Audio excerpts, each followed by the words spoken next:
যে বাবু আগে কি কি সমস্যা ছিল বলেন, আগে কি কি সমস্যা ছিল? চোখ মনে নিচে গেছিল, পানি আসছিল, মাথার মধ্যে পানি। ও এখন এখন এখন মোটামুটি ভালো, আলহামদুলিল্লাহ।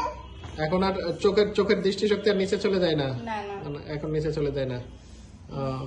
আর মাথার তালুটা দেখি, তালুটা আগে তো খোলা ছিল, তালুটা তো এখন আপনার বসে গেছে।